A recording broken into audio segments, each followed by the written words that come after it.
ene we say Illuminati ene we say Freemason ene we say sumwe mu ni nyinara ahyase firi he no broni timpo a wode sa nyema we nyinara e ba no de ato abibima mu no ene sen we entram so hwe Wake Up Africa kwasiada we ni kwasiada bia awia dumienu ekopem awia no mienu live on Royal TV eye dwumadi a ofa poku danko ye executive director edema Free the Mind Movement ene ofa Israel Nkroma a eye coordinator edema Free the Mind Movement no ebeka me Michael Asma ho na yesim konwa na madi dwumadi e wo chiame na ensem bia tise no ye gina twekronkron so abakosem ene ntwere ahodo so na ide mo hu ba bia obibini ufiri enu mu a edro ene soma wo sombo na mabrofo sisi ache ebra so se call together twele kaye no etumi bam ne no ana hyase o Free the Mind Movement dwumadi e friend say Wake Up Africa dwumadi so praso say ye fa dwumadi live on Royal TV so kwasiada we ni kwasiada bia awia dumienu kopim no mienu na ya jo so adwenche na wasemmisa yeye ano e de ma Wake Up Africa abibiman moma yen sore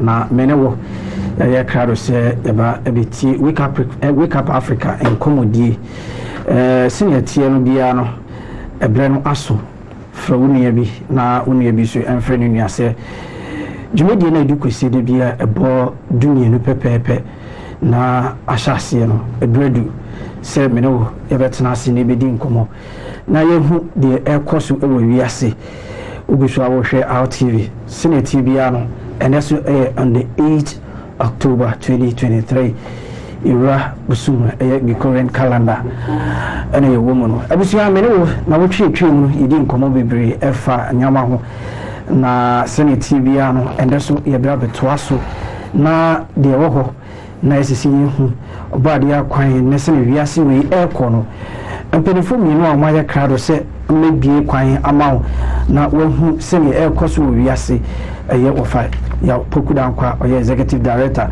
Emma Free the Mind Movement ne Israel Nkroma the national coordinator for Free the Mind Movement omaye krado say and that's omode de ho ebesomo senior beya ohu beba ho so na wetimi hu de ekoso ewo wiase yebusua yewo topica eye the demonic spirit behind the sexual revolution in the world today part 15 and a yeremwa twaso edin komo senior beya ubetumi ehu de wiase we eko na otwe mu senior di kasamfoni ene videos ene pictures issue nyama bebre ema yehu senior wiase no eko meno yedi adanse ye paase de ekoso wiase no enokre ampa ebi sisi obebi bebre the new age movement no eno ana bebre agd say eno ene the way out of Israel so my yehu sania and sorry ede emba and sorry mba eko in terms of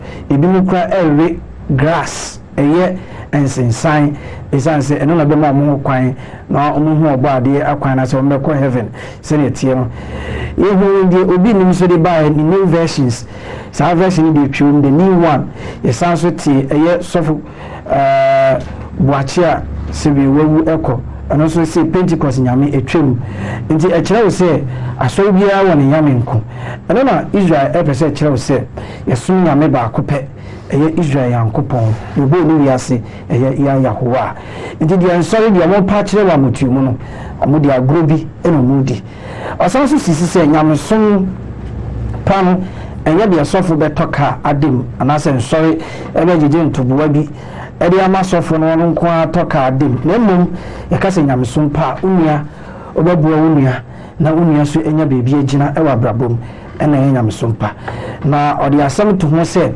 Yesu aka se na wan ya mame no na wan nya ma oso no wan na oka wasem isan se yakase nyamsom pa matter is for wasem ya moka service to mankind service to God isan se enipa ene obade engina nemu se bibia bekoso wiase no sa pepepe ena obade yeso etie dem de ehu aso de mu no enum sankus ene yehu no ndika se nyamsom na ye ka no ne gina bia anasa ne bobre pa no se obedua wonua na wonua bi enya bebi agina na ene de medi mani ebe ka kire woni se ebi mo ye papa na omotwa camera men kire se ehia na mo twa camera na da omo so oye papa ehia no sa papa no na ye ka no obade ka kire se ana se yen kasem yesesa wo sabenkum ya ade a memma usani faide ehu enkyere se we papa so a memma obi hu na so ne papa ye aba no akwai te se so obi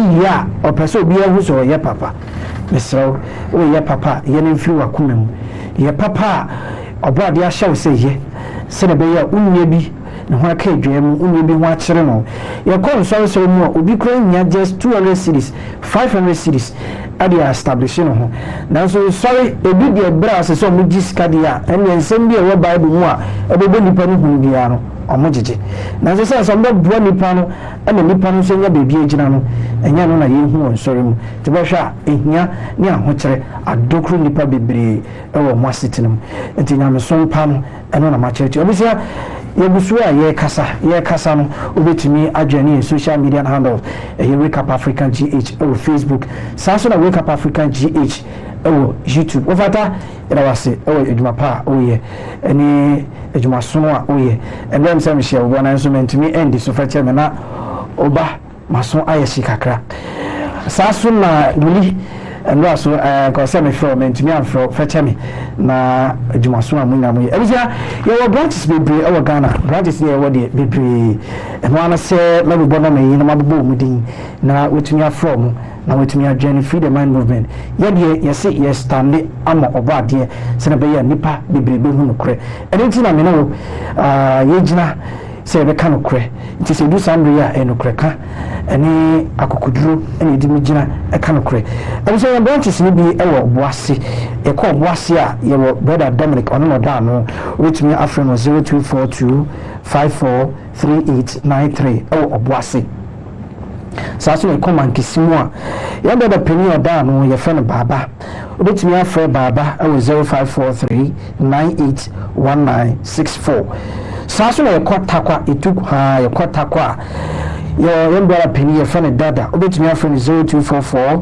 another 46141 takwa saso na etufa Kumase Garden City yembara ba ko da ho brother Willie obetumi afre 0205314000 saso na etufa yekosoleya brother Kwakusika 0242177390 saso ne kwa asan so brother Benito 0594205795 ofro mu bia no a branches branches will be we and we can ebe ma echi no we din ka be busia be edu no asa me da mpelefo na di na de wo ho no so but before se me ko mu nche no kai se wetumi aka dwumedi no ho dwumedi no betumi aka ho a so ya mama se the taxi XMS and also say WhatsApp 0504643052 0504643052 eno na obetumi area taxi and WhatsApp yen abisa me dey Michael Asma minko mpenifo no na me ndo modi me mfe dwumedi no ehyehyɛ so Israel me makwaba Joso apo mu e Bibi aboko. Very good. Yeah, I say with me about this. Thank you. Over. Bibi apo aboko. Ah, asaba this. Wow. Yeah, Baba to us so send it you know. I'm saying last week message is about it's okay. It's rather to appreciate what you are doing and also say they are welcome and on the new age. Johnson say ampa the Israel kan you know na so bia woni nyame ampa enti ane de wade atom ti brother Johnson say Johnson what me kan so ma sense wasam so ofa na wotwetwe mu no idi nkomo bebre efa the new age movement ho ewo omoniama bebre omoye omaye what their rings is up to, what exactly they are doing, the omoye omaye kinkan other books at the supporting what we mean by the new age movement, how they are operating, other information to justify say whatever they are doing is rather not the way of God, rather is to bring a new movement to the world, which while they have already they have brought it in the world. Now, no, people don't know what exactly it is involved. And now you send us around, you made us know with the pictures and other things that you help us with, no. In tears. And neso yasamba sa yebabe twaso seneti no maso aye krabe se ombeti de ene owo ma ho. Nti mejai platform mama na washase. That's yedi kan ye bechia arefu ni na. Okay. Na de uja wo okasa no ye nsimfu a nkofu bisa ye yeah say yibi ya no amawo. Okay, sorry, I think so. Me kai no eno ni be ya no. Okay. Obi can say religion any day of worship. Obi nso bisa say ehia kura say ebekwa sorry ana going to church is it necessary? Yeah. Obi nso can say should we go to church at all? Yeah. Because the man no ma questions we need na by. And a young guy also ebisa say occult symbols na movies any video games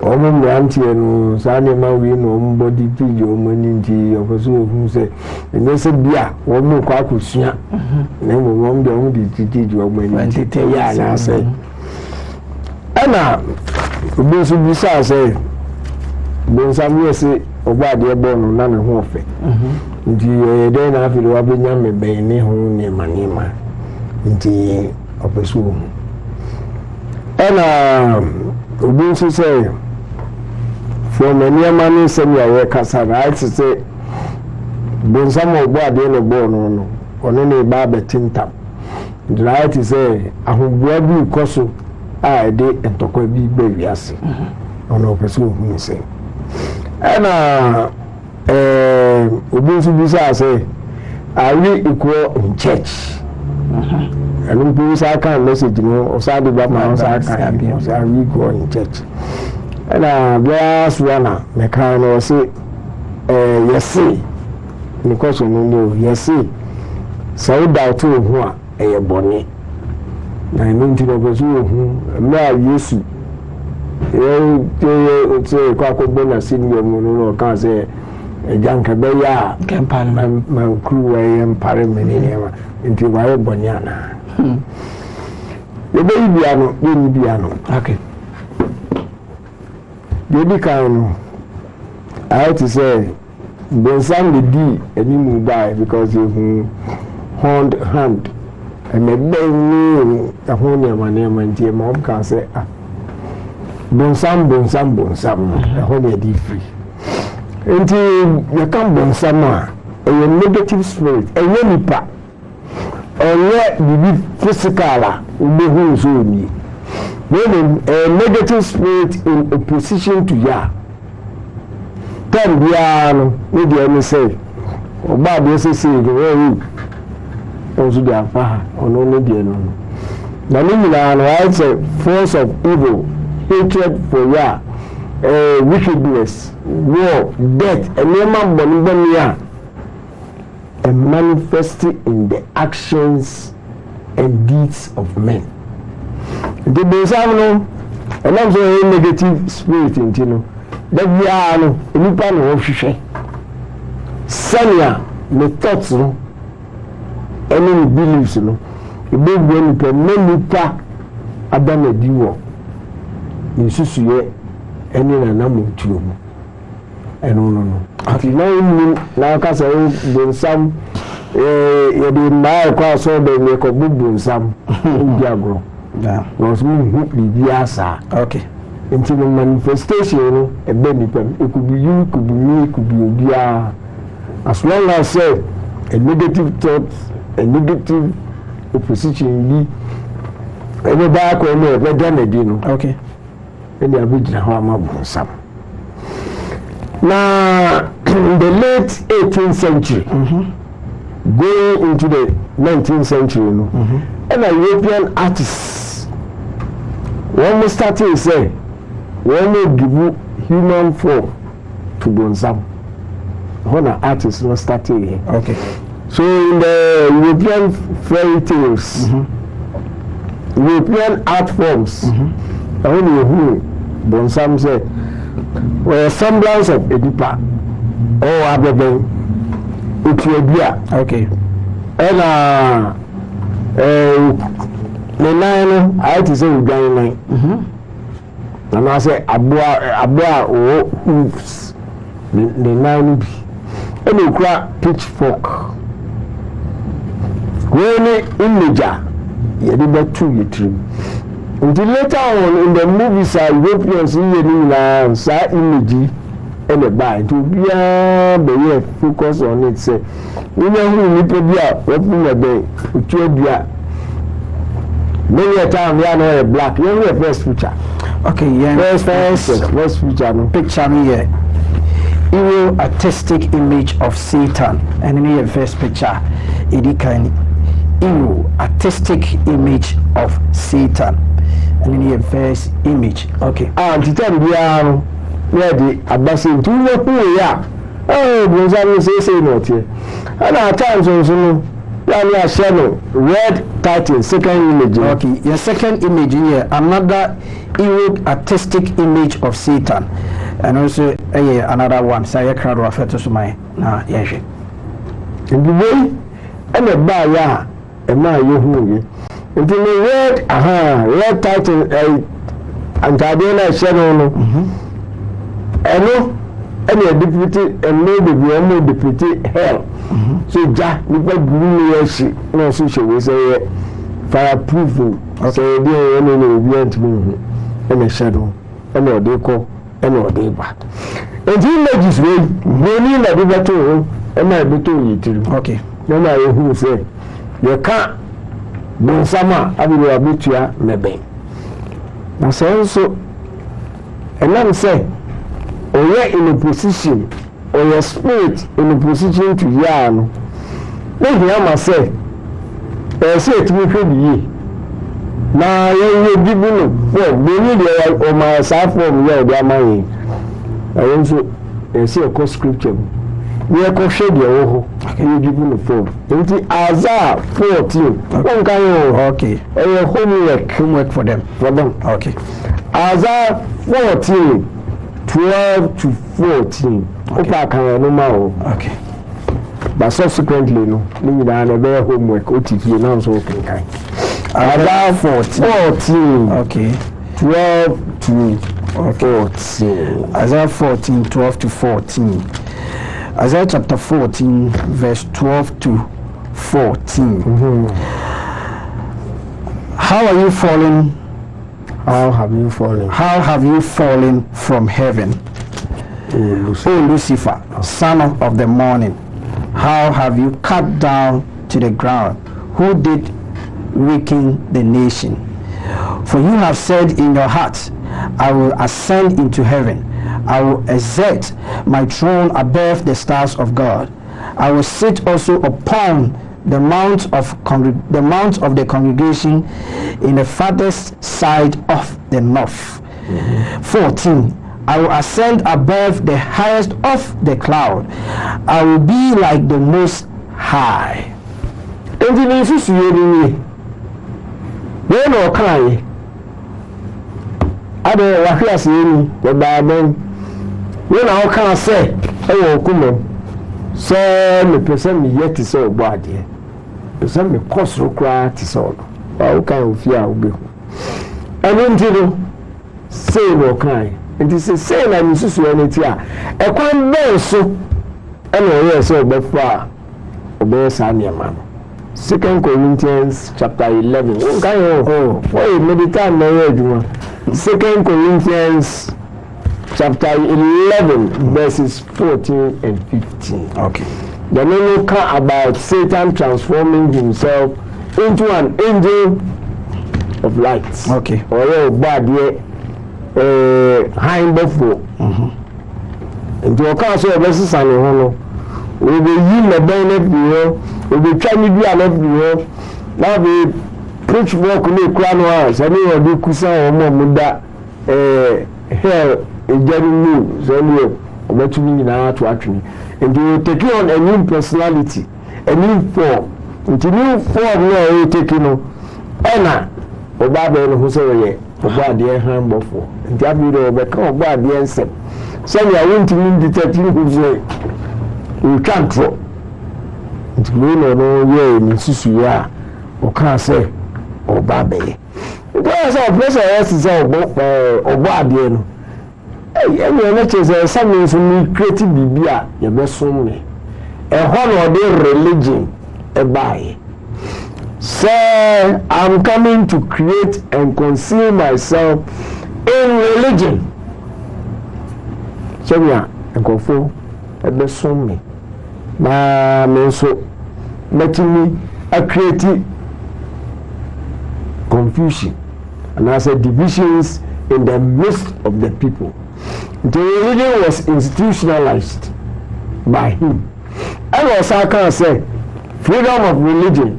Dubia pebiano yenyano nenkum na dubia pe no nkonko bi akire dia wonti me nka nkire me se me ba bia menam no enye now dey na in the long run all of the religion buy to the buy we can say you are free to do whatever you want, you are free to worship anything that you want to know, and obey Daniel and Yama. Generally, the long way on say people are fighting and killing themselves over gods instead of fighting for the Creator. And then we fight over gods. Maybe anyway, what the end, and the word we buy, you say intolerance and tolerance. So I don't know tolerating because I know the and I was with the I didn't know some we also the winning in a buy the freedom of religion no buy any click on as a winter winko be there jamming and me now also some more there the winner buy no beer. Wako all the main religions in Munina still are who they open. We don't know bia or start here no woman. We are president, we are Methodist, we are high, and then we do charismatic. Still are the original woman. Na ewo. And you know Satan here in you and your sign e can say you can't worship her. Idea we at a particular time in a particular place on a particular day. I think I'm for Friday. Do for the other Saturday. And Christians is for the other Sunday. And Ababeka. But there is never a day of worship. Rather than there's a day of rest. Bible can say abon you know na da etoso nso no ene homeda sanctify sadan. Nti no no person kan Genesis 2:1-3. And have we call 10 commandments no Exodus 28-10. Kan homeda no di ne kronkron. A day of rest, you need day of worship. And so bia woman no friend obi epe na da men pa na edisum na da men no God we ya ma say fansum no Hebrew mu day of worship no akoko ni mbo kokoko a wi nya no fi mpemu a nyam sum no efrase the way you relate to others ni na kan yam sum no kopi se ebidu anadwo a obesa fo wumpa na akwakoda sabre no na esum no eba na yonke mpo se akoya bi to nchen yes osum esum no worship work serve 12 so I never win can't declare no. And to worship me, I do my yeah, we get no show results. And the acquire to channel also no. Or any errands now. Kuto Wibra, Kuba Wibra, Papa ha, Sisi ha, Kuri, or no, they do my own. No, at the end of the day, or yeah, do not to show results. Who say, what Praham Meniaji. And then I'm can't say, Kusino, we see a hata maeka. Or show results. And the war Panimona also sooner guardian. What have you got to show? Okay. What have you got to show? So only be a crowd there. Let us I won't take the word worship Unasi. The board there can say 6 days you shall do your work and everything. So 6 days you will soon or body. A holiday wouldn't you neighbors or whoever the relationship between you and them. A woman will send or by the person they will be on that or no Eddie. Ewo, what you want Unsusuye, what I'm on to. Your body say a son and you know, and now the big black. What you want to be able to say, your body about power. And I'm on tune Susuye, the BB, will be a reflecting. I said, all these things are lacking. Maybe I didn't know.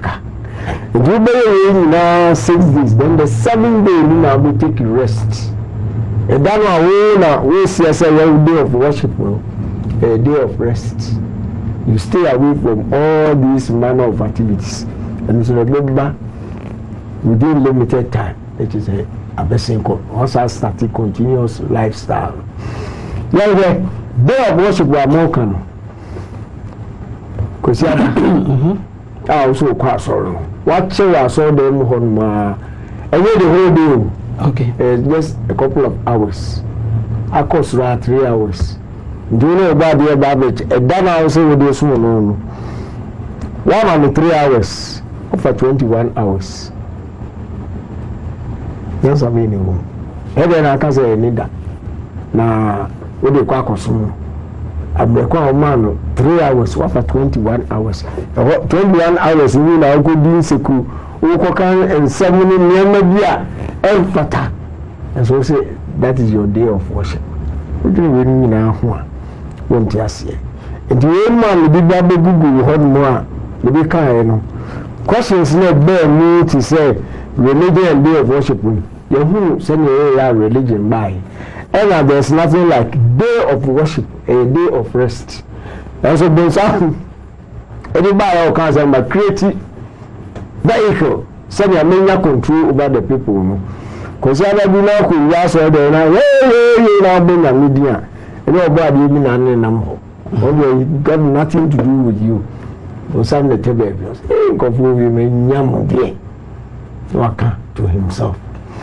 Meaning that's Uko synagogue and I say wherever the whole house where you got it wrong. Friday and I'll call mosque in this area manual. We need the Christian Union the same in Jacribiamba. And you know, me class all recorded say Israel last week you know. We also call miracles. As we call magician being a general, we magic travel. Into a sumo, miracles, and I say, in the Aquacoy. And at the end of the day, when we buy into the questions, remember going to church is it necessary to have the mama of the background decide what will be a question, and then my mother tells you, and say a class or cry, Debbie. Satan, any horns, you know, a church himself nearby the artistic works of Europeans in the 18th century, you know, and it starts here. And yeah, me Satan, as he's all prepared for war. Yes, we call Genesis chapter 3, verse 15. Okay. Hey, a honor after Eve was deceived, you know, a cobas or bad judgment, you know, can't say.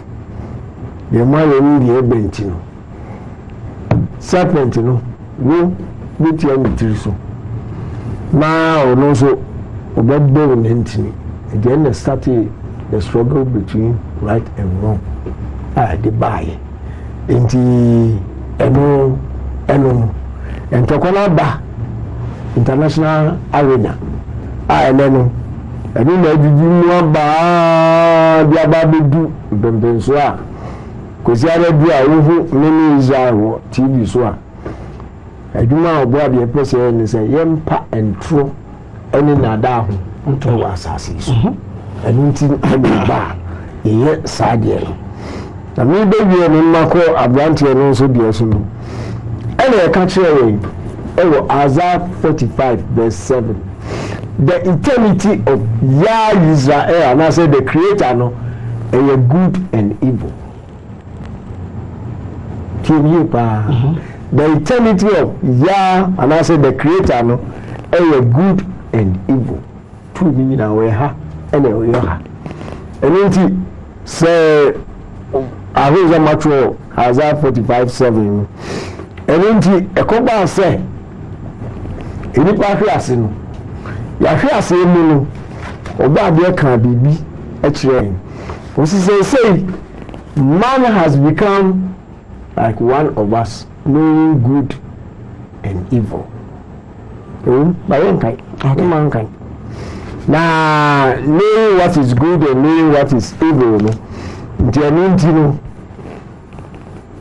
as say a man kwai no be sakokran the tree of everlasting life no so I want to dey flaming sword ko bo no ho ba ya opambo mu efiru no Genesis 3:22 and I call Deuteronomy 30:19 so say mama nkwa mama owu choose life so that you live Deuteronomy 30:19 because of the two ends no good and bad until who you catch it Adam and Eve say of all the trees in the garden you may freely eat but the tree of knowledge of good and evil don't go near it and that mobile no dey the better the other extreme of him death evil and romantic and romoko to romoko no so so e ba wo so and only a kwa obi beside questions no be you can say let me be some say na oba de dia I don't think one year no kon no ko no and then the one o munum wa ko fa ba kire ho me dia man ka se ko ho wa ka sa na ko yo da na ko ho dia to na mo ne ko rigi mo ho ani no obo ade e pe free ho ndubudi man be si na branch ya no bisa I say games occultic games no and also abrantie all influences started harmlessly and sana ayonkofuo no now so mu sano no be kofi ga num kakra na we dia no dia didi ani keke wakoji achina beko wakoji ebebi ase no na eden aba eti se wo mo and there's nothing like the year for the fun of it especially when you don't have that great spirit to know and then more jina but you are jina no I wouldn't say oh cause here na it's just for the fun of it baby mean can say two questions now missing in ya no back are we equal in church mean just I saw me code na me say equality na ka odem ho intimi ya no and our branch here so can say yes say bonnet if you doubt yourself me gina if you so na can say questions na e makwa na ebisa na questions are connected to someone you can no who can you say yes say you know ya no can say if you doubt yourself yes and you know I have been taking note from him say idea I discussing for the day no with the question ba now the answer okay try the direct answer no ba let's just say question no yeah no okay let me no na be na me ba ene so two quick things be na be to abesa ebe happen masa go back to LGBTQ ko ba yehu enenu when we are affirming the sacredness of the human body, their sexuality, any gender expression. Okay. If it's in a new age, I really know every kind. Okay, say, and believe me, you say, the creator and the creation meaning are the same. Okay. You know, everything has God in it. There's God here, God here, God here, God here. Now since any plans here part of everything, you know, any plans here God. And then you know, at the end by the friend self-worship. And then one who said, we are God, you know. And yet created being after you also know by worshiping yourself. Say we are part of God, you know, there. And they are also over by worship. It is self-worship, you know, LGBT movement, you know. And the other is someone a general self-worship. And how the other kind Ezekiel 28. Okay. Ezekiel chapter 28, verse 2. Ezekiel chapter 28, verse 2. Okay. Ezekiel 28, verse 2. Okay, Ezekiel chapter 28, verse 2. Okay, Son of man, say unto the prince of the Tyre, thus says the Lord God, because your heart is lifted up, and you have said, I am a God, I sit in the seat of God, in the midst of the seats. Yet you are a man and not God, though you set your heart as heart of God. Ezekiel na country. Indeed, to be a mayor that baby Moses say with new age movement, any LGBTQ, any here say you're God. It is self-worship. And I buy so. Self-worship and the duty and among. Yes, so many are. That is why we hold our bodies in such sacredness. Who say me in trance. Who say me say who say me say according to more divisions now or more movement. And we will now and also body enya. We put you in the proper place to say, we say you're God. You are God in everything, and everything is God in you. In the Ukraine. Every first video. Abisha, Senator Faekano. Your first video, Edikan, LGBTQ Pride, a new global religion, and any your first video, Yabeshe. This I kradwa ma yanshe na evenkasem. The establishment of the country. The next slide on here, this is the Houses of Parliament lit up with the pride colours. And the next slide, this is Windsor Castle, the coronation concert lit up entirely in pride colours. I mean, it's astonishing. Again, and other causes just don't get this kind of treatment. But I'm interested. I mean, you use the word establishment, and there is this sort of requirement, isn't there, that you go along with it. Your thesis is that this is a religion of its own. Yes, I think that's right. I think what we really are seeing at the moment is that this is has become an established religion. There is in all sorts of ways in which pride has the characteristics of a religion.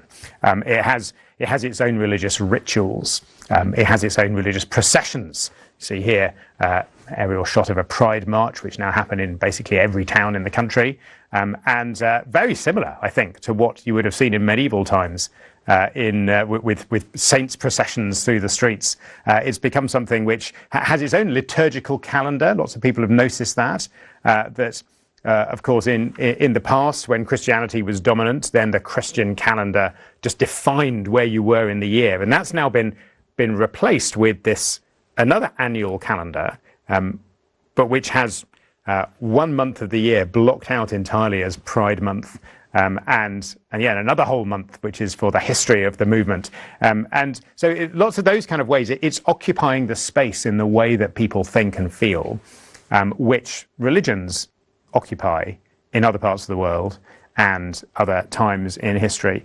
But I think we can kind of drill into it and see there's a bit more going on than that. It has its own kind of sacred language, as many religions do, a language which you're supposed to use in order to be able to discuss the issues that are involved, and in a way a kind of a language that you've got to be initiated into. You can only use it correctly if you're properly part of the few who really grasp what is going on. Yes, I mean, you can be walking on eggshells, can't you, when it comes to these issues? Oh, absolutely. To be bang up to date with the latest demands and the latest political demands and the latest vocabulary. Definitely, and people get caught out trying to be very much with the program, but because they're using language that was at the forefront of the program 5-10 years ago, that they're suddenly accused of being against what the program is. And so there's this whole kind of sacred language thing.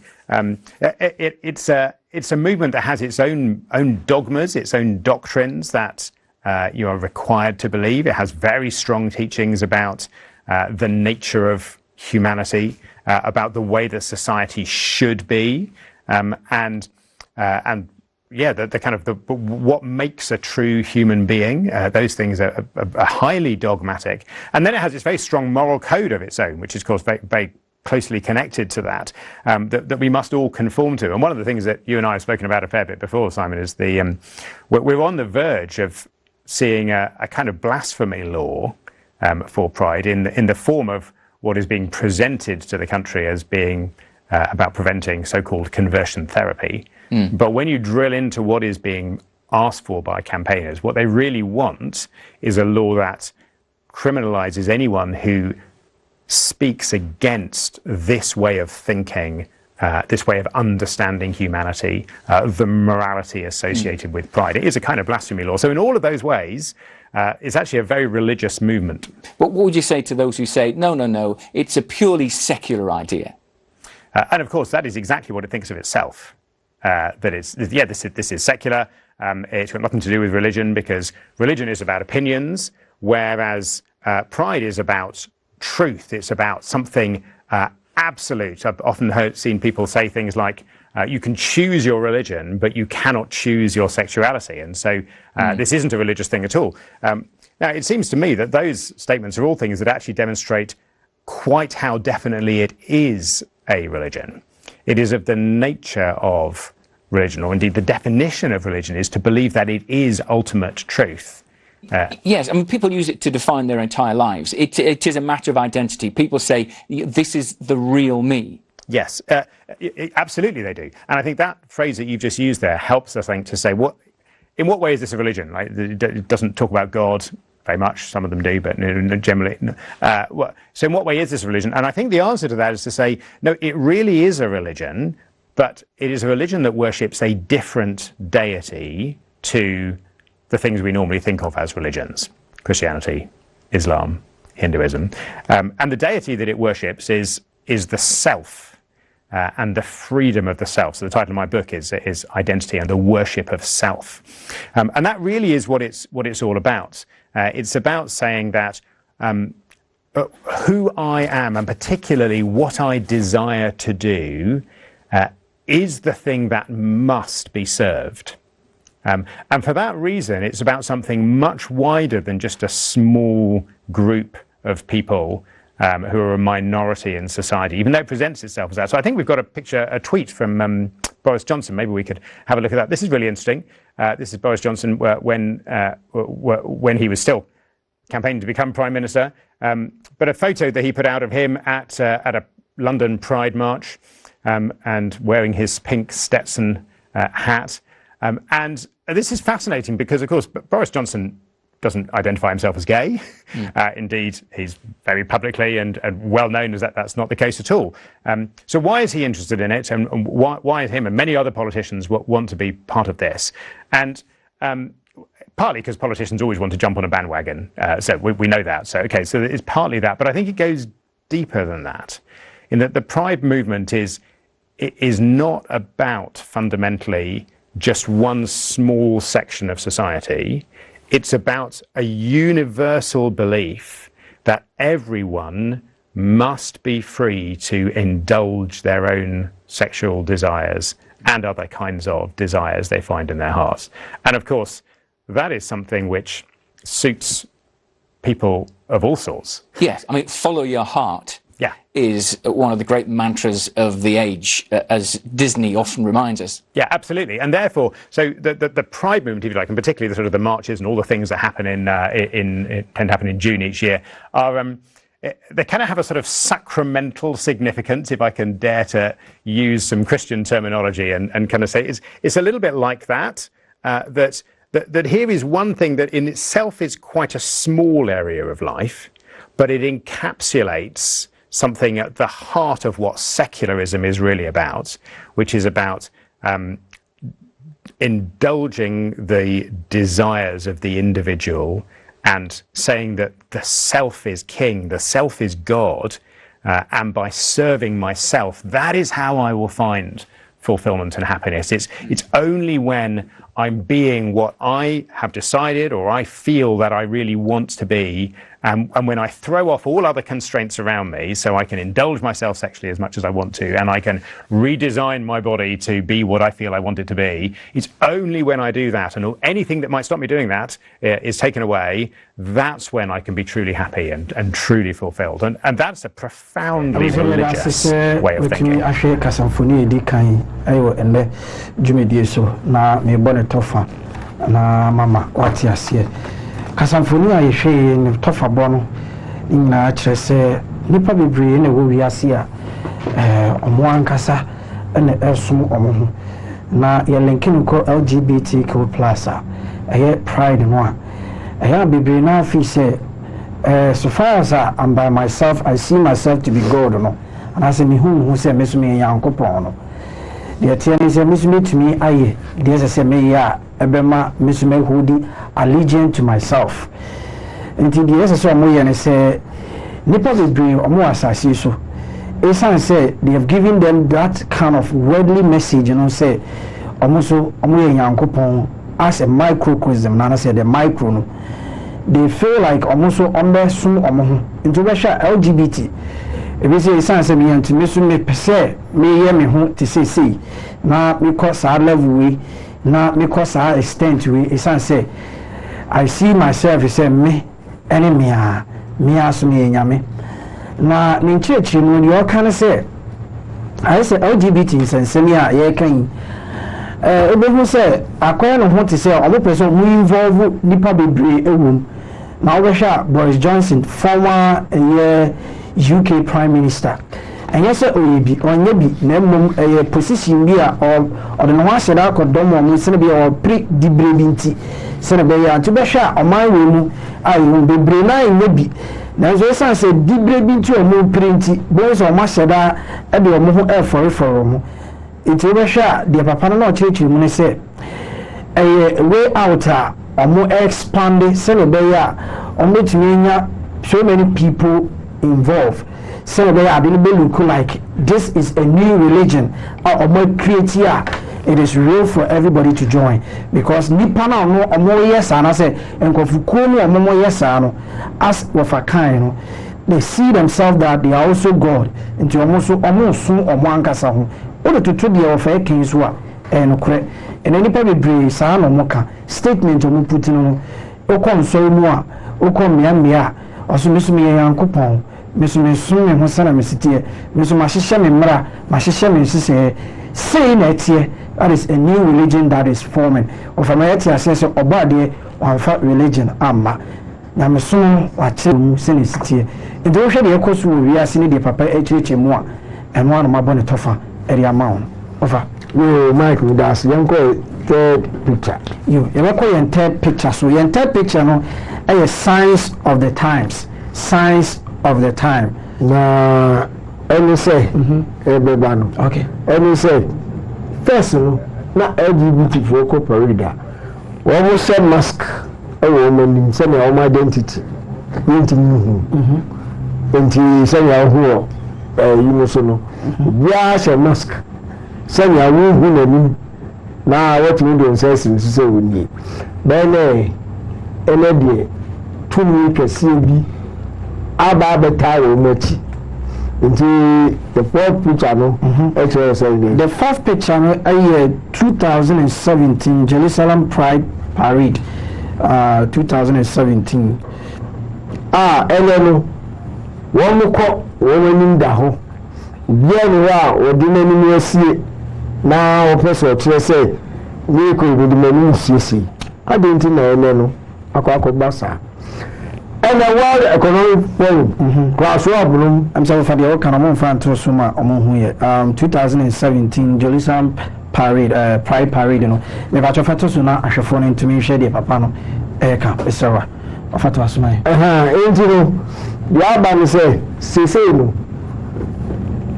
World Economic Forum, a better tree. Alma, and she say, Alban say, we a corporate institution. That's a Pride month we do now for one could show self participate here. We were credit worthy. We are bank loan. And they say no, all institutions everyone work with more hana bano. And into come say your court your back we have kaka mutu bibian she nani. And who say in city. And the corporations Pride month we do June do and when we are produce no wa branding in rainbow colors for the next future no and when you son no 1 2 3 yeah tosu in bright rainbow merchandise 1 this aye card of to my branded rainbow merchandise 1 aye card of to my bar now ku 2 okay 2 wako that's no okay it be bia obi produce bia no pa branding no rainbow one obi pay bank credit and one yeah according to the penua ohubetro bia 2 branded rainbow merchandise 2 okay no so na that's no okay branded rainbow merchandise 3 and that's my na enhwe na ni nyina say corporations ni nyina no social credit score any e dey mark room so bet we are qualified no anya bank credit and I say we qualify we need and I dey back so everybody say the more blacks and LGBT employees are by ratio a institution no eno e mo nya higher score what we are going to say we score no e ti do be from say team we are who bibia enyi and our company so na one comply with them KPMG and the WEF official audit institution onoba the audit na ratings no form maybe ratings no form that is a way akwa should be bia unya credit baby kan wa de ka clear bi na video no nto so okay yes social credit score in US ESG metrics for stakeholders, the protocols. The social credit score have already been implemented across US businesses. Budweiser became the latest victim required to promote specific CRT diversification training, leading to an advertising campaign that highlights transgenders. The credit system ranks a business according to its diversity training and equity scores. The more black and LGBTQ employees by ratio, the greater the score. 2 week CRT training camp are also utilized to measure a company's credit worthiness. Budweiser caved because if it didn't, the system would shut down their credit and force them into insolvency, bankruptcy. Say on currency can so my KPMG for auditing. On that auditing, I say, well, sure, you be near quite well. Okay. I don't know what economic forum the science and now what you infiltrating into every corner of society. One schools on the bar, young leaders.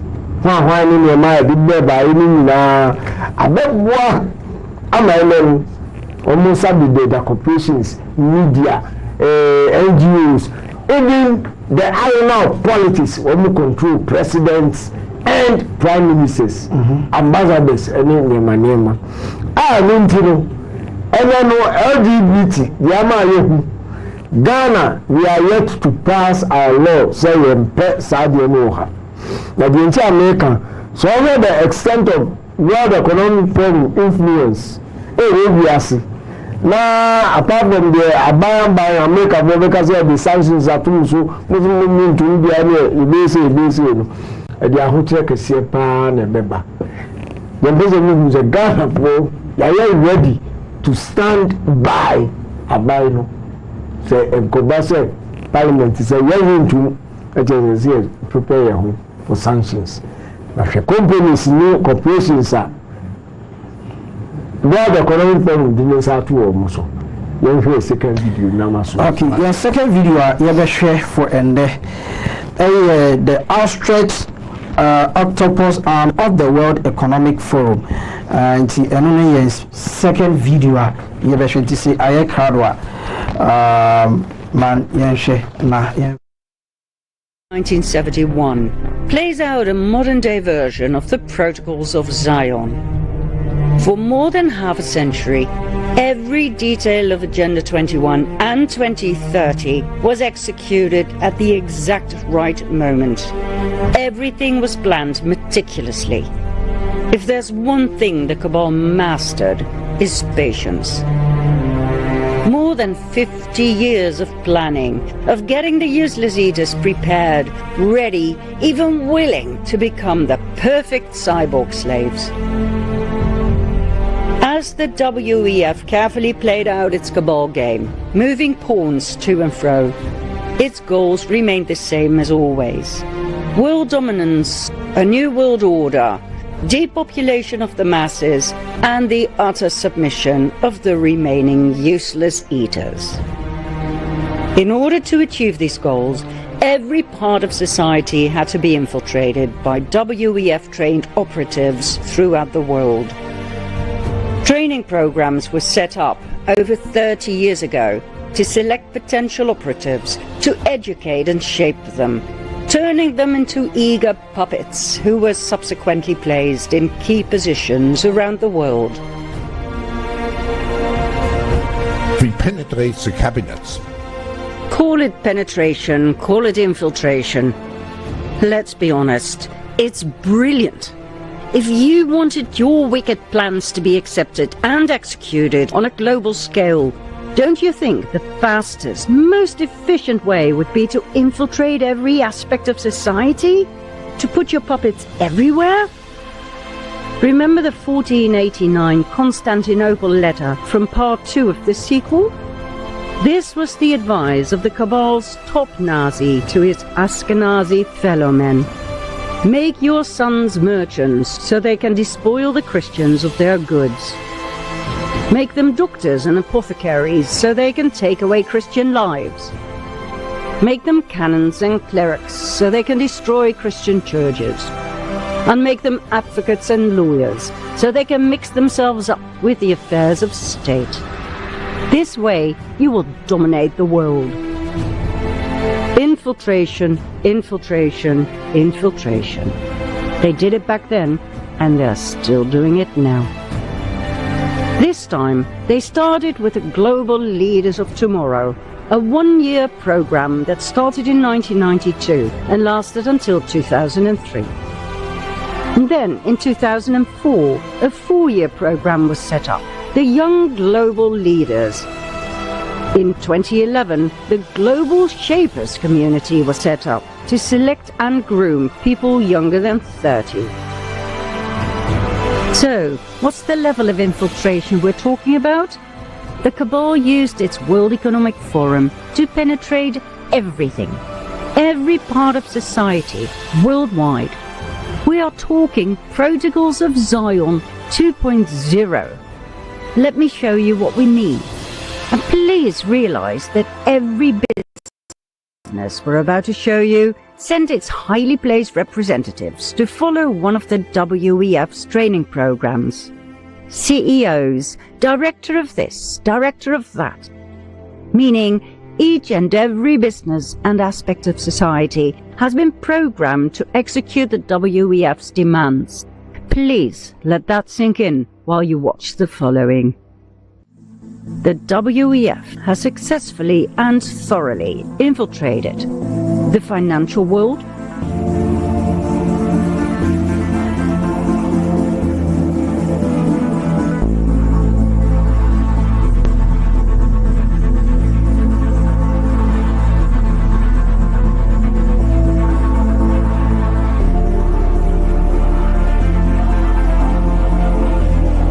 corporations,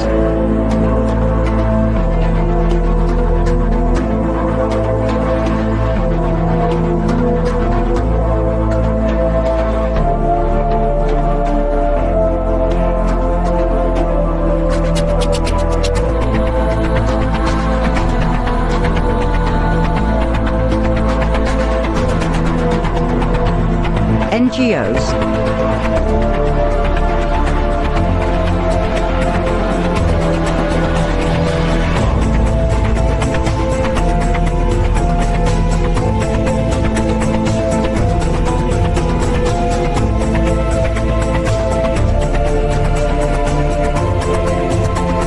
religion,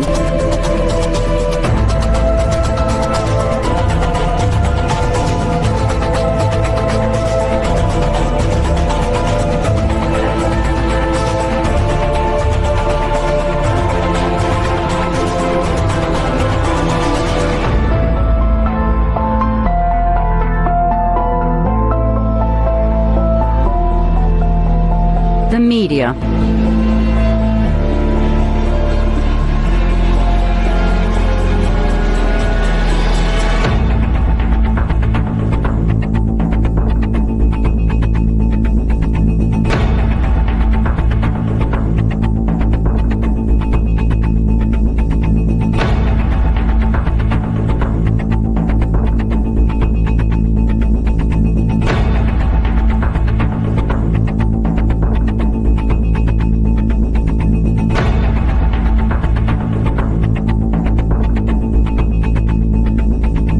the world of science,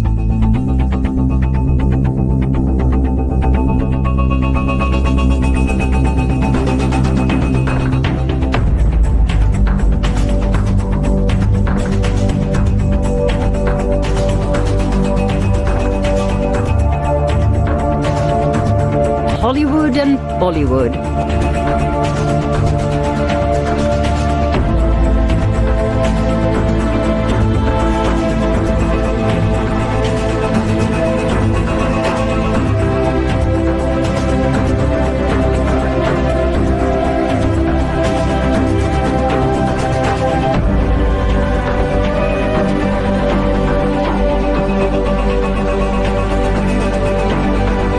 domain of air and space,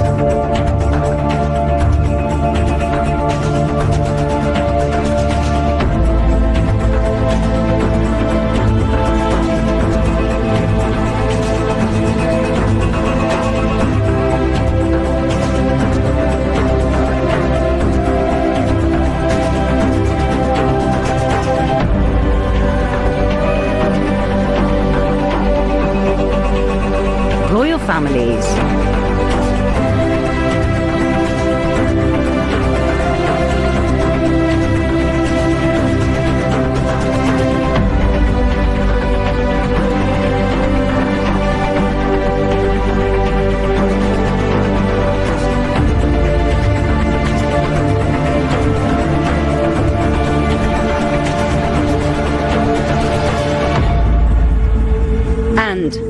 last but not least, they penetrated the world of politics.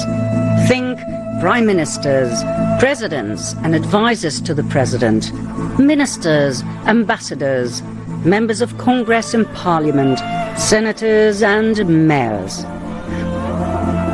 We're talking thousands and thousands of cabal puppets, longing for a piece of the money and power pie, who are trained by the WEF and put in high positions around the world.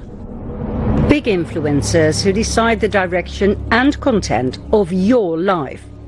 Now please let it sink in that all the people we just showed you have followed the official training programs, even kings and queens. Why? They're royalty, for goodness sake. It clearly shows you who's actually in charge, doesn't it? The amount of WEF influencers across the world is absolutely massive. There are many, many more members and participants of the WEF who, for some reason, do not need to follow the training programs. Here are some more friendly faces you've probably seen before. All the major globalists are there.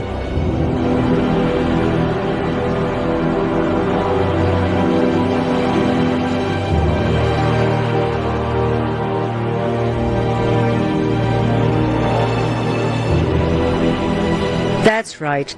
The cabal infiltrated everything. They are everywhere. Abisa ya da say am say and the third video and I said the offer the second video mo fan chame and the can sem papa clash rap wa ye djuma sare yete o man yimu kura bi enim de ekọ ye nim de ekọ wiase we ya kanta bibia clash rap a World Economic Forum team o ma ye bibia sisi the whole world companies including media, political aspect, food, whatever, they have their people there. Because our culture is Siciliano, they are pushing them, almost send your day. Say, want to me advocate here more. When I say one company and I say one advertiser more, you become a bankrupt. You become bankrupt. When you are baby Uncle Bobby say, I'm from promoting Juma. So it means that you have to advertise, campaign, advocate for their plans. Senegal, you become part of them. And on a class rap, we're to training the young global leaders. I can assure you, Ghana Hakwa will be to a fact, but I don't know who he is.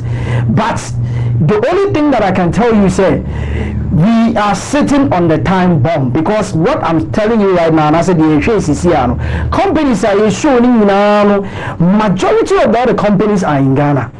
Meanwhile, they have what you call, like you should be frank. Like I said, they are franchising.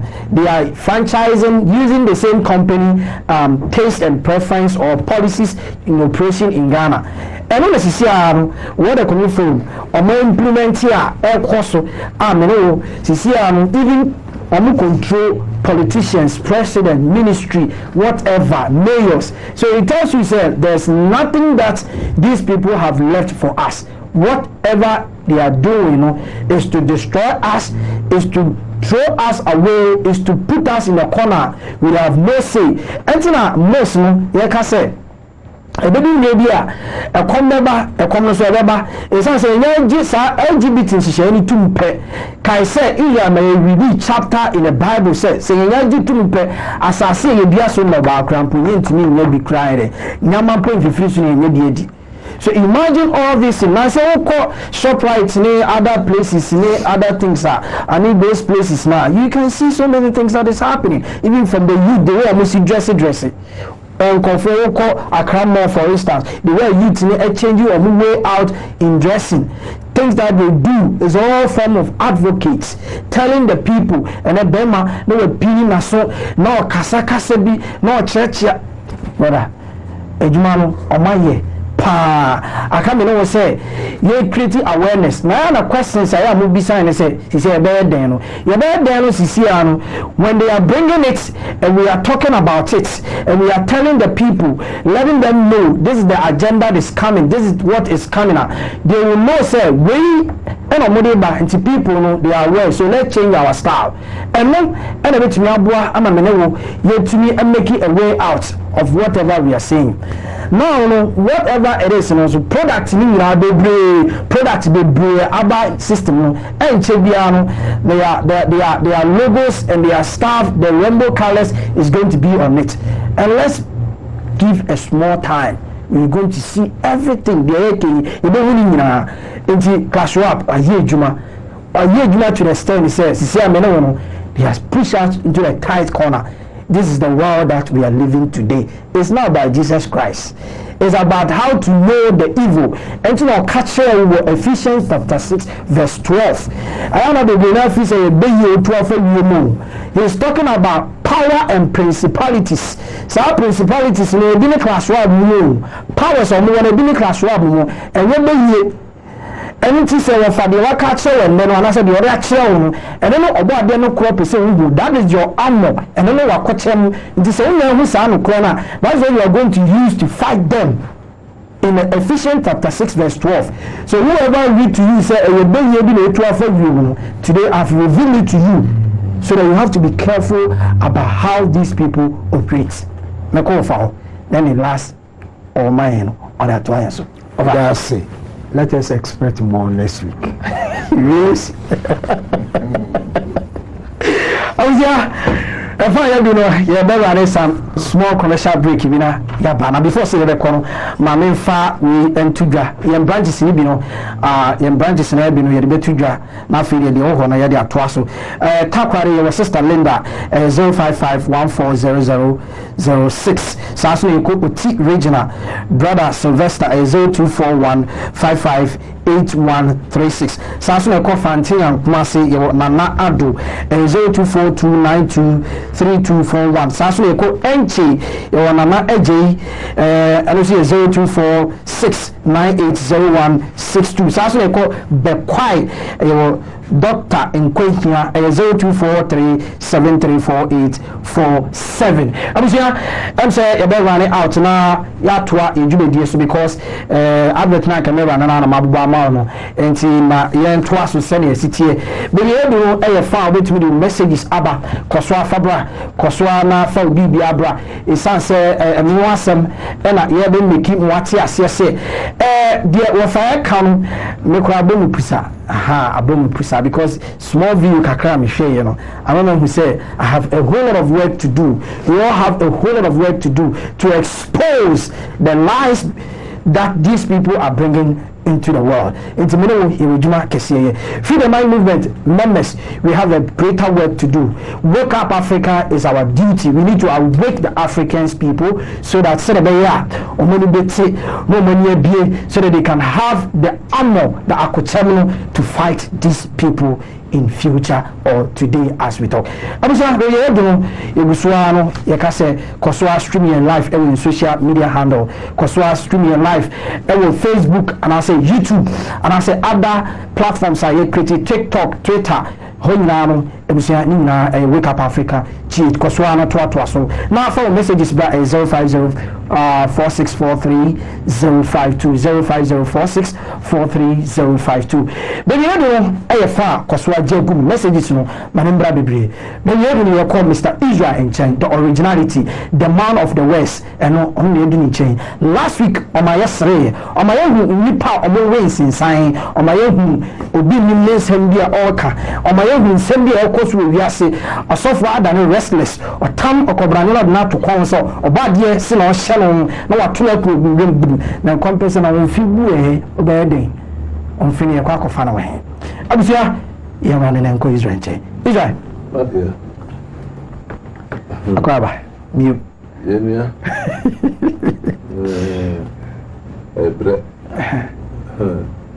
Na adwano so adesua no na reketua eya so we kwasa we bi amanfo ni a no ka se pa adesua den papa eno ntena bro ni ka chense o se odi bi si bi ni a fa she bokum o se den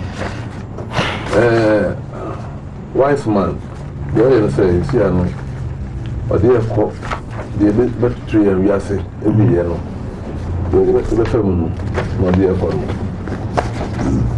Ghana has a in we echo Ghana say for Bengum say for Nifa yɛnim ɛnti no sɛ ɔka asɛm sɛ no a ɔmo mane abere no ɛhwɛ no din na ɔmo yɛ nose ɛhwɛ no din Israel ntɔkwa si hɔ no mu wo a na bebree frɛ me a na Israel ntɔkwa no sɛ sɛ ɔsɔfo wɔ hɔ kɔn ɔsɔfo yɛ ɔsɔfo nyaade yo Eki ɔfa ɛmɛ ho deɛ wiase no ɛkɔ ɛdɔ no mpɛsɛ bɛkasa bebree ɛsan sɛ abɔfo no ewiase mu na control ɔpɔ ɔwɔ deɛ ɔkɔ asɔre ma ɛka kyerɛ wo nyinaa no abɔfo na control wiase no ɔbɛsɛ wiase no ɛkɔ no ɛna kɔ ɔbɛsɛ wiase no kɔ benkum a ɛkɔ benkum abifoɔ no yɛn trans ehunu sɛ ɔsɛ trans afi hu sɛ deɛ abɔfo no yɛkɔ no ɛmoa yɛn sɛ asɔre sɛ amamuwo sɛ deɛn ɛmoa yɛn nsi anahu sɛ deɛ ɔfɛ yiyɛ no gayism ɔwɔ asam no akɔda o gayism Ghana ha akɔda ade bi ba a ɛmɔ so hwim akɔda saa na ebire mu saa GM aduane a yɛde chemical ase yɛ genetically modified food ɛsate yɛ yɛka yɛ ntiase yɛ de mpa yɛ tilapia na mɔm tɔn no nsuo nyinaa no nipa na ayɛ yɛka yɛ agyibu yɛ no mfa akyire MPC no mpase law no yɛde yɛnyɛ mu ɔsɛ na ɔka no ɔfɔ ɔma yɛ ama kɔ sɛ wɔntumi support wɔ mu a wonya bosan kwampa wonya wɔntumi support wɔ mu a wonya bosan kwampa wonya woyɛ mɔmpanin bɛdi adeɛ fagbɛra bɛdi adeɛ wokɔ mo nkyɛn ɛsɛ ɔmo hwehwɛ sɛ bɛgye tumi sɛ ampa gayism no bɛde bɛyɛ adwuma they will give you bunch of money asɛm a ɔmɔka kyerɛ wɔ campaign no mu no woba anyanya na ɔmoyɛ then I don't hold the money sika no ɔmo kura wɔn wotu yɛ nko asɛm ɔka na ɔsɛ na ɔba a ɔbɛyi mpɔto cars a yɛ electrical cars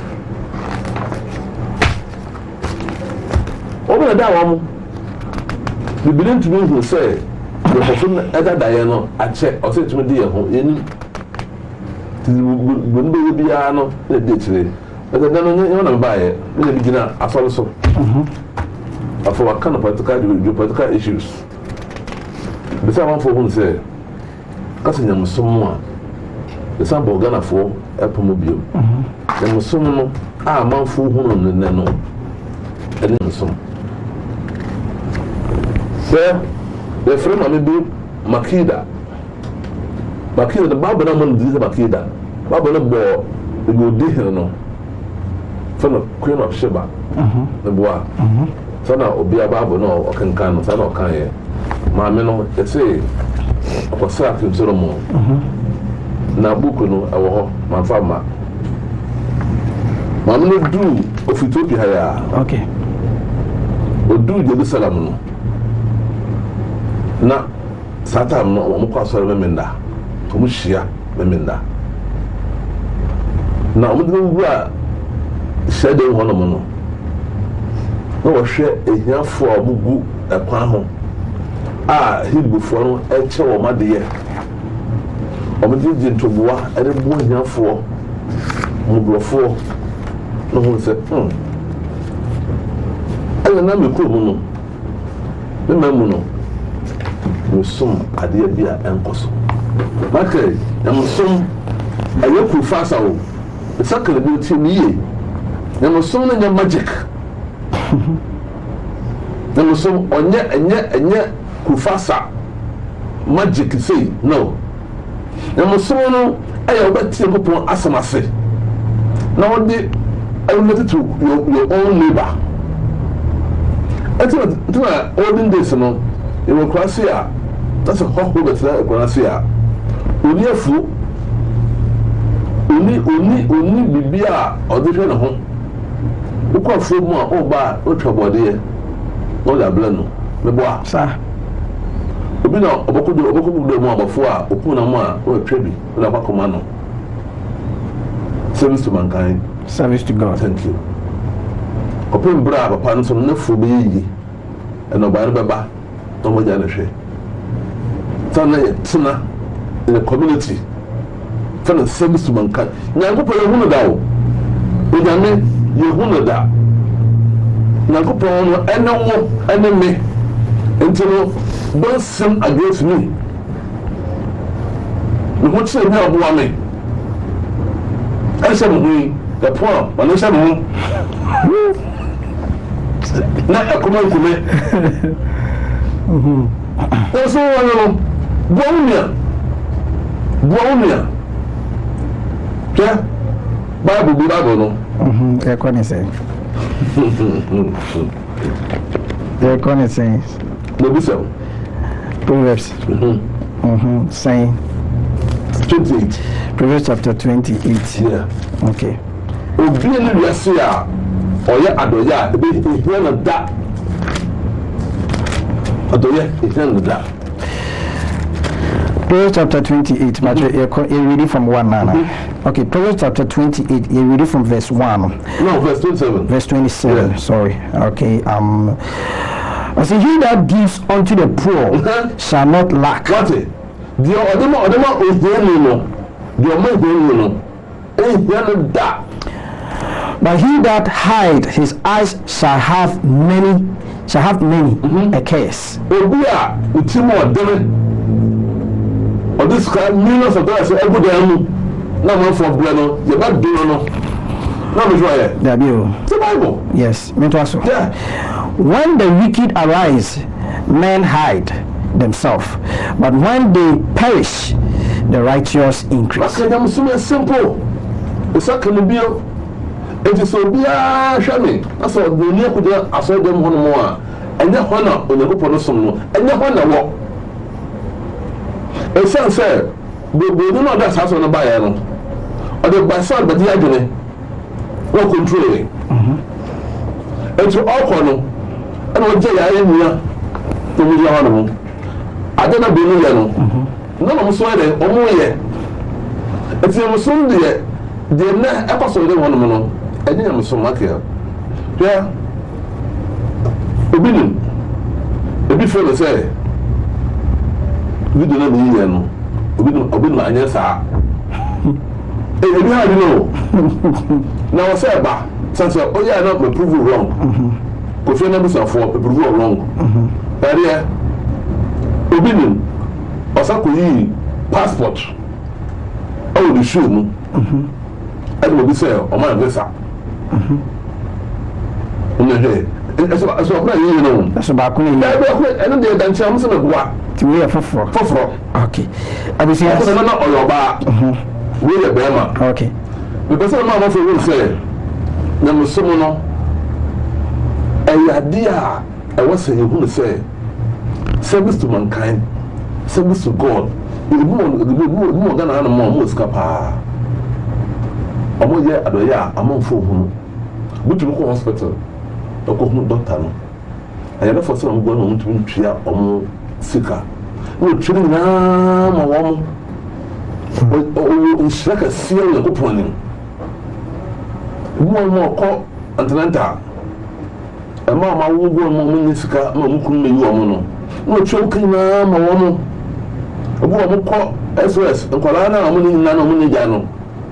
Now, a question said, Omuhiamwa, we was sent check his car to be up $200,000. No fashion woman. So I said, Omuni for. And no, said, Usuna coupon. That's how could just read them one more. Semi Pabuchako, the suffering and one man from Yabisa, and Yamasom. No, open Bisa, Quamazi. I am magic. Charlie. First video. Yeah, first video for Israel and China. Everybody knows I cradwa. Abusia Jagumu Maya na yenhwe.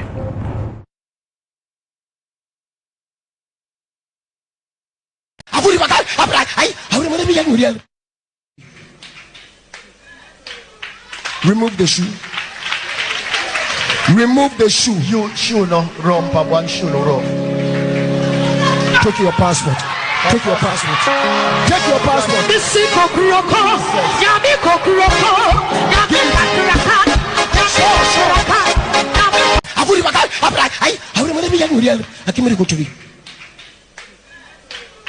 Remove the shoe. Remove the shoe. You shoe no wrong, pa one shoe no wrong. Take your passport. Take your passport. Take your passport.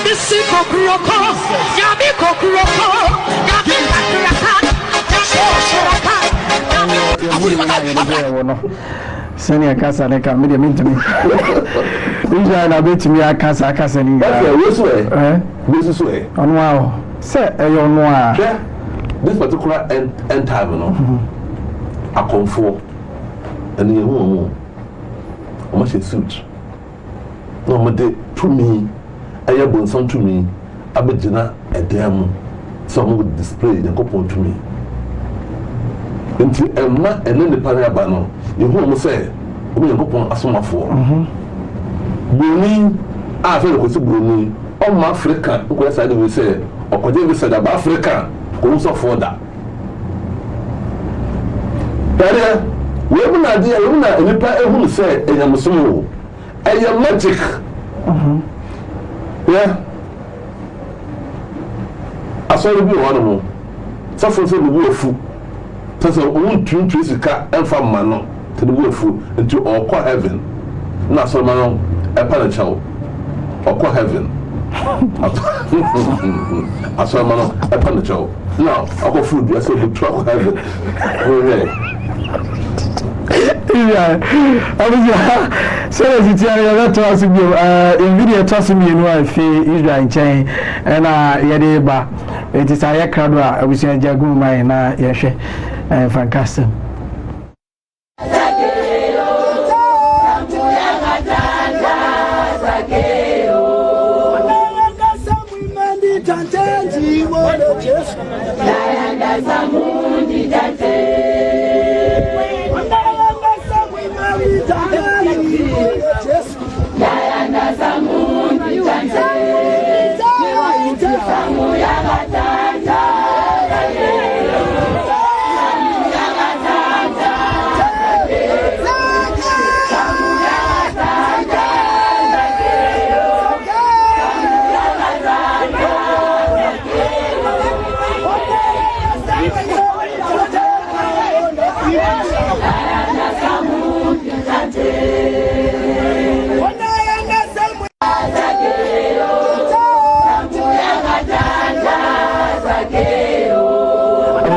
Say when you bring na wetumi ahwe video to so mienu a free Israel afa ye to so na yakọ Israel Africa we be hunu ana zo ntuwo ade to ntuwo obi obi bi na e light no waka we na did see what for okay na some in the olden days no na some na to say oko share dem a the tuno the biblia rabbi or rabbi no makana sampa no or the woman to no mo no maka asamo a ebe make life no changeable no who say nkopon so say tieni obafia the Africa chair no and now the baba bra if you want no so go wona so e mobo a no aboa no asoro no omi hi sikam da bibia no otue bi obi na ho chere no Bible kan Matthew 19 verse 21. Yes, you can. Matthew 19 verses 21. And to when the question no, and you want to say, a miracle. I don't know if you do the no. One go pie. And go pie. When I be Africa, that's where you know. And never so. There was someone who said, the Hamden no, feed no. Okay, may I read it? Matthew chapter 19, verses 21. Jesus said unto him, if you will be perfect, go and sell what you have and give to the poor, and you shall have treasure in heaven. You see? And come and follow me. So open say we are perfect, okay? Say we are papa. Ko na fa ade sombo. Fama unia or problem. If one person will be ansana, we never more and some of the video in Shannon. Michael, in Shannon, see, it's Riasia, until you are saying the confusion you are saying. It's Riasia, can you say, you can talk some, can you hold them? So, we are going to see our, I will see your coupon, until we are born and friend Tiao. Of course, so they more. And you are causing no. Bible says, so what did you as a temper and the Dumachi? So for the pet, not such a to me. So what did you miracles will follow you. We know say more, the word more. Angasa, more did you and send to the Dumachi. Those who are tell us all no. Oh, that's a channel. I don't feel the buy. Daddy. Akwara over 7 years. How? Thank you. I was here. I saw show you video. Toss me sa. I Israel. Fa. Obinim picture beam and I say sorry. Obinim video beam one be repeat. Amount. Yeah. Akwara architect has more. Can I crowd one? My entry. Okay. And then how? Okay. And then how? But I don't know how long. Pony and Yamawe. Also, a patcher in Bassem, any. And then how? When Bassem, any. What's it then? In Bassem, any. What's it then how? In Bassem. And Massam. Woo. What's it then how? In Bassem. And Massam. What did you say? 7 years. 7 years now, and Massam how? Hey.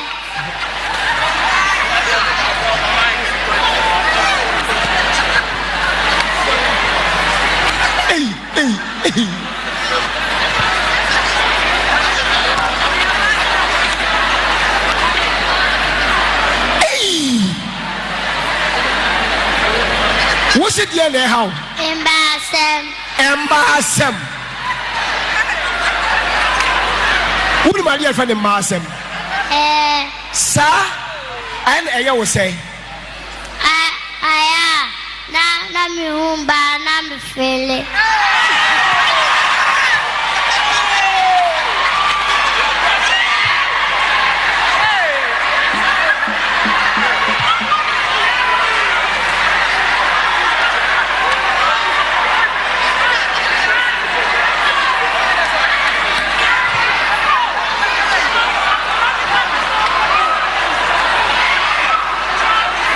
Was you who am I?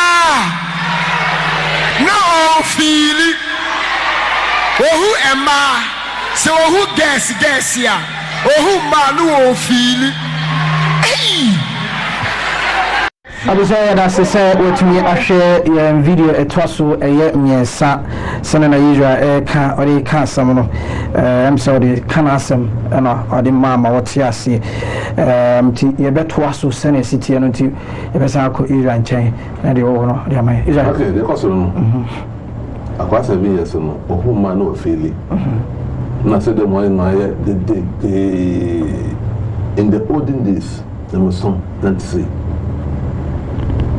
Sable no, na Nyankopon etie enipa ne. Sable no, nipa wo tema ema nipa. Sable no, nipa ewo odo ema nipa. So you say, Nyankopon esun no, yehu no da. Right? Enti no, mo hu Nyankopon da no, hu awon say, we Nyankopon. We obone a, we Nyankopon bone. Enti no, na there's a harmony between me and you. First, in the communities, na make na feteke. And no, which you can say, oh, I say, oh, no, by the my, and you know, we do no phone grandpa, or one cabo crowd with a activity. And then we know if you go. Adia, when some other young to the sea, I didn't never be a woman, I saw them on. A bit to me, I said, you see what I'm. That's the friend Titi. Friend, spiritual would do that. Oh, I wish. I got to City, they do on my boss. Square, thank you. And now, a bomb pie goes. Well, so I say, would the life from the end of 60 years, 5 million. Over 2 million back.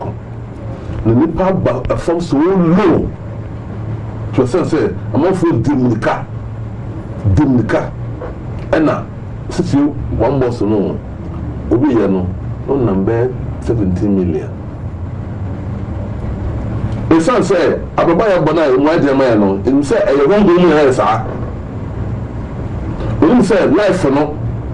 It's me balance it. And see, how I know be no matter. See, I'm also for more. You do conform. And so, the go back at say, young Papa Avanantia, your Papa Quampano, Unti, the army. Saying you will be in here for 21. Proverbs now. Yes, 21 verse 13. Proverbs chapter 21, verse 13. I see, whosoever stops his ears at the cry of the poor, he also shall cry himself, but shall not be heard. What it?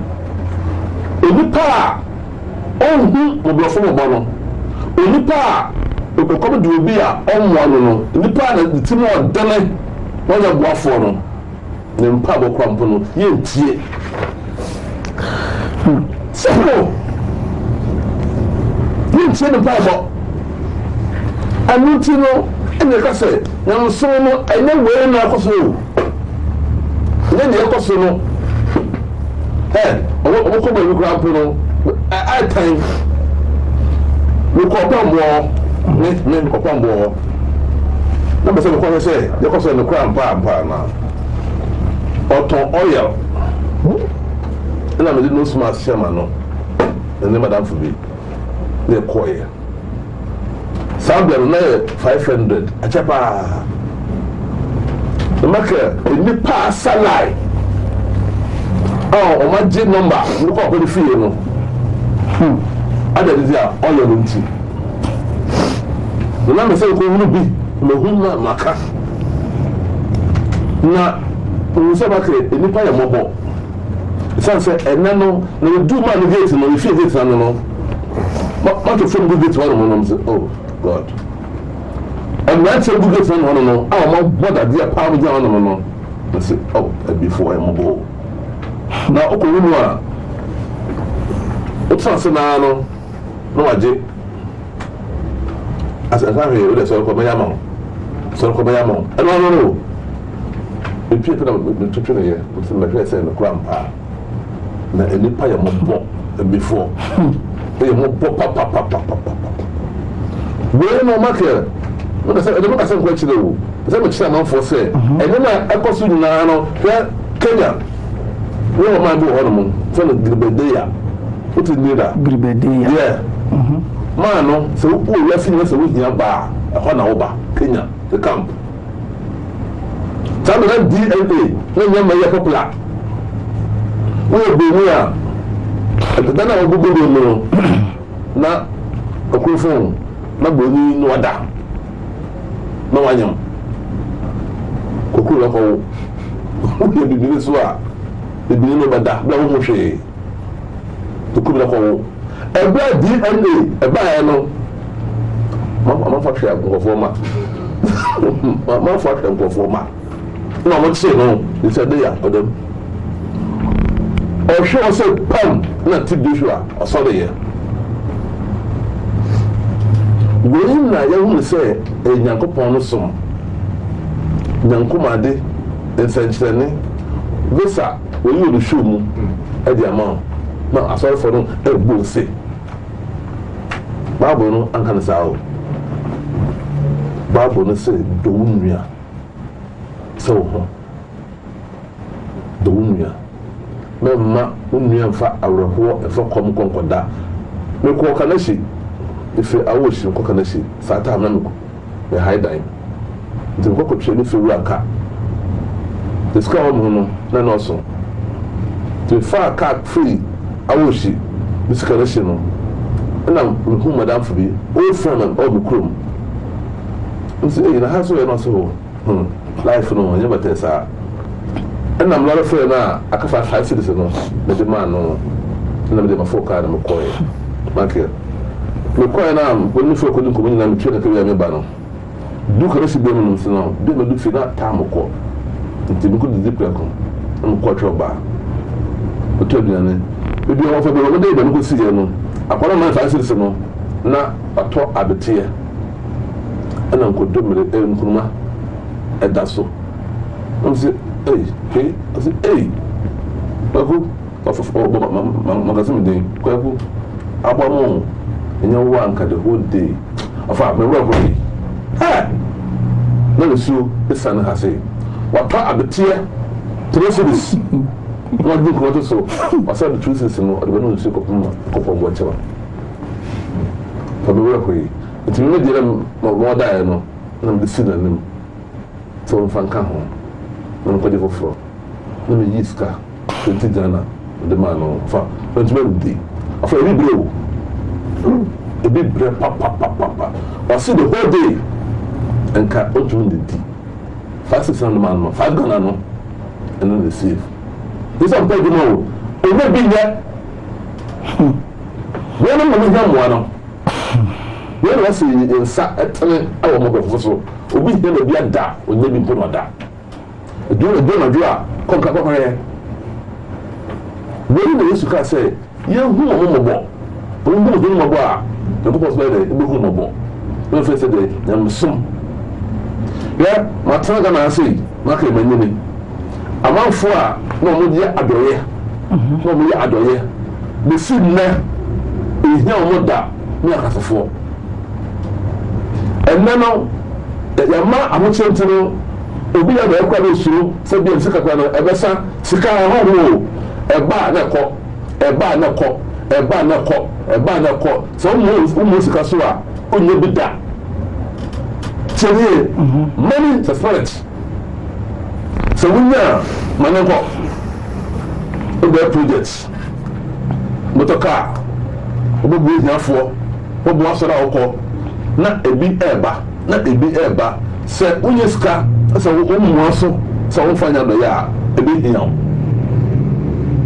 onye no nyo so ekopanu mu da nti am so no eye love your neighbor as yourself amasi yo abisia hira se ende se na Israel kan say na no si se na ebetumi enya more callers ni messages abem sani ende tena yo 10th October 2023 and one a woman 8th October 2023 na woman na kai say and adwumedi no the part 15 of it and yebusu a yedi nkomo ofa akasa Israel enkroma so akasa bibi edu no fa also we do messages and we text messages and WhatsApp messages and calls ebeba enti kai say o fresh wa na welowa TV set no say nyame yadom na odi etomwa na welowa TV set no se ne be ya wetimi aton kan ya sadia be you efrimina afoforo afresim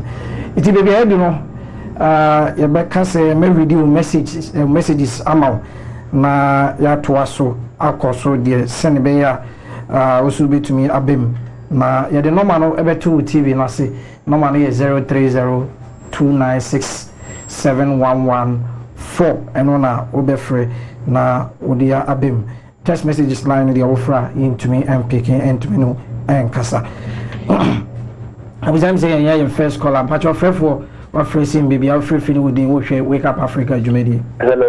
Hello me tewonka hello penikasi am patch me tewonka afternoon. Good afternoon. The fellow Collins in the Catholic today. Okay, Jayankwe. The Massa Musa of us, maybe I have said a bophobia or then Sano, a Baba Yango Poma, or Masono, or no of Fana, and yo yate anu anga se be yi na ade anu ama pepepe am say o ha to ati de o ke bia be yi anu ama abuzi ya ku also from Thomas Newton Yankee Kwame Krum Aguna Ahanta. Good afternoon, good teachers. May Yah bless you and grant you more years and energy to teach the world. I love your message. Okay, I love your teachings. Thank you. Also we see well, why are people fighting against Bible prophecy? What's happening in Noah, Sodom and Gomorrah will happen in the last days, said Johnson. God gave man, God saved Ghana from Iceman and Kafo. Ankafo Maseno Odi and also Akanwa Ama. I was for messages, Brana, Ian King Kind and my way WhatsApp and making kind messages. We should say Shabbat is also a worship. Leviticus chapter 23 verse 3 says 6 days is working day. The 7th rest you shall do no work, but you must do a holy convocation. It's a holy meeting so people come again. I'm so funny. I say 3 times worship according to the book of Siddur, the Hebrew prayer book. Every 3 hours interval of worship. Dawood worship 7 times daily. Honestly, the other by and I'm so one for within and Kahu Amba. We just see good afternoon. Say Juma Papano Edino, Abu Keke. It's say, baby, audit Viasono Aircon in terms of economics, in terms of grooming the leaders, youngsters, no matter taking control of the world. Senebeya on my agenda, no one able go exactly to the way they want it, before so wait me abe member, they have to train you to become member. That is Seneye, not just wait me a friend. I'm so afraid for our facing patch baby afraid with the Wake Up Africa Jubedi. Hello sir. From Kwame, my friend fee, or Israel Nukumo, Mankesim. Okay. Israel can be no here, father. Ngofobio ma, what for Kwafu the work blanco for. I want the working day be a wire papa. But when I was there too, no, and what would be in the was this kind of what the canoe. And one move for Cotica Bedo, this canoe. If you want canoe, and who's here, papa, there, didn't what Bongo machine. There were boa in a way. I don't know what you know. And what you need money. My question could be, sir. Okay. You are before a before no, if you are what it. So, I have a question from my white man, but that's it. Yo, my president, a white man, wise man, Mantini. Or see, I'm so much religiously entrapped to extend that if you try to say the right thing to them, they see you as evil. We have spiritualized everything. It ye did come for messages abra na menkan this last message na I'm say Ebreno Ibre. I'm Isaac from New Edubiasi. I want to join the movement. So should I do? Okay, but the normal ebe to tuja. Ewo boasi, ewo branch or boasi the ebe. Sasuna ewo fantinya kumase. Inti oboasi normal ye 0242543893. Sasuna ye call fanti yang kumasia. 024292